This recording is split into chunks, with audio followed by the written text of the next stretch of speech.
Meanwhile, another deadly U.S. drone strike in Afghanistan. At least 6 people have lost their lives in the latest attack in the east. Afghan officials say the airstrike took place in Nangarhar province overnight, adding that the victims were Taliban militants, including a commander. Now, the U.S. regularly carries out drone attacks in Afghanistan. Many victims are civilians, while the families of civilians killed in a previous U.S. drone strike in southern Logar province have rejected an apology offered by the American military. An unnamed U.S. commander has blamed faulty intelligence for the civilian casualties. At least 5 people were killed and 6 others injured in the air raid in Logar on Friday. Let's cross over to Kabul, joined by Press TV's correspondent Fayez Khorshid. Fayez, thanks for being with us. Fayez, please fill us in on this latest situation. It seemed another drone attack, and of course also the one that took place on Friday in Logar. Well, this latest drone strike, Mazia, happened in Nangarhar province on the border with Pakistan, and we have been told by the police chief of that province that 6 Taliban insurgents have been killed, including one of the commanders of the Taliban. But we have no word yet on this from the Taliban leadership. We understand this airstrike happened in Nangarhar province. It's not the first time that that province has been hit by the drone strikes. And if you look at the figures, you would see that the victims of these drone operations have been both civilians and Taliban insurgents.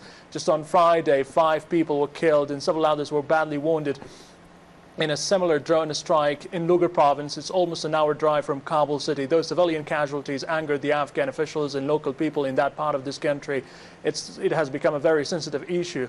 But when Taliban are killed, we don't see any reactions from local people as well as from the Afghan government. But yes, the Afghan politicians have repeatedly warned against any civilian casualties by U.S. drone operations. Now, NATO's military mission has ended today in Afghanistan, but we understand that such operations would continue as part of the bilateral security agreement that has been signed between Kabul and Washington. And Fayez, with the situation you just talked about, that officially the military operations are ending, are we likely to see a change on the ground, or tell me what's the likely forecast for the situation on the ground militarily now in Afghanistan? Well, the end of NATO's military mission in Afghanistan is, of course, big news for the Afghan people, because now they would see their own forces fighting against the Taliban insurgents. Afghan forces are going to take the lead of most military operations in their country, and it would add to the security of Afghanistan. This is what the local people believe. And the U.S. government has also announced that they are not going to fight against the Taliban anymore.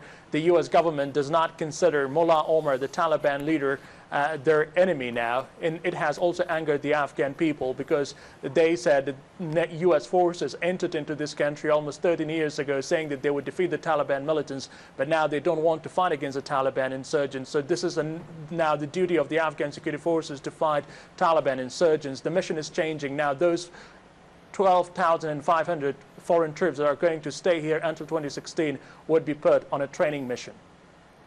Thanks so much, Press TV's correspondent Fayez Khorshid in Kabul.